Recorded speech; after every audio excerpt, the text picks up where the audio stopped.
Kyle Kuzma pupunta na rin sa Pilipinas. Indikasyon nga bang gustong lumaro para sa Gilas? At update sa natamong injury ng ating Gilas player Chris Newsome. Pero bago tayo magsimula, huwag kalimutang mag-subscribe. Pindutin mo na din ang notification bell para sa mga basketball updates.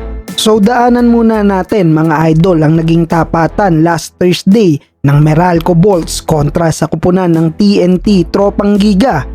Well, sa naging laban na to, buong first half in control sa kalamangan ang Meralco Bolts.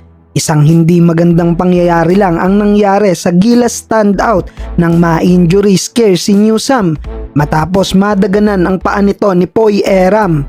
Nakabalik naman sa second quarter si Chris Newsome at dahil sa naging mainit na opensa nila ni Chris Banquero, napanghawakan ng Meralco Bolts ang kalamangan sa pagtatapos ng first half 41-39. Pagpasok ng third quarter, na-outscored ang Meralco Bolts. Napa-take over si Ronday Hollis Jefferson at gumawa ng 14 points sa third quarter. Dahil sa matinding depensa na dala ng TNT import, nakapagbigay to ng spark sa opensa ng TNT para tuluyang makalayo at tuluyang makuha nila ang kanilang second straight win sa conference. Monster performance para kay Ronday Hollis Jefferson with 25 points, 12 rebounds, 8 assists. Well, malaking factor ang pagkakawala ni Newsome para sa Meralco Bolts, both offense and defense, bagay naman ng sinamantala ng TNT. Matapos muling matwist ni Newsome ang kanyang left ankle under 4-minute mark ng third quarter, hindi na sinugal ng Meralco Bolts na muling pabalikin pa si Newsome sa laro. Ayon naman mismo kay Chris Newsome, wala namang dapat ipag-alala dahil hindi naman ganon kaseryoso ang natamo niyang injury. Well, classified as ankle sprain and light knee sprain ng natamo ng Bolts guard. Sasailalim sa MRI ang ankle ni Chris Newsome para makasigurado dahil ito mismo ang na-sprain ng 2 beses. Pero ayon sa Gilas standout, okay lang naman ang lahat at kailangan lang ng konting pagpag.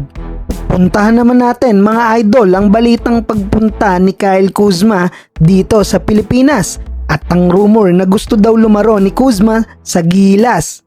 Well, nakaraan na pabalita ang pagpunta sa Pilipinas ng former LA Lakers champion na ngayon ay Washington Wizard forward na si Kyle Kuzma. Well, kadikit niya ng rumor ang posibilidad na maging parte ng Gilas Pilipinas si Kyle Kuzma. Pero ang balitang yan ay hindi kumpirmado dahil ayon sa mismong All-Star Magazine, ang mismong media partner sa pagbisita ni Kuzma sa Pinas, parte ng kanyang Asia Tour at nakatakda ang pagbisita ni Kyle sa Pilipinas sa August 24-28. Gusto daw ma-experience ng 6'9" wingman ang pagkaka-hospitality at hoop culture sa Pilipinas. Last season, nag-average si Kyle Kuzma ng 22.2 points, 6.6 rebounds, and 4.2 assists and 32.6 minutes of playing time. Well, abangan natin ang pagbisita ni Kuzma.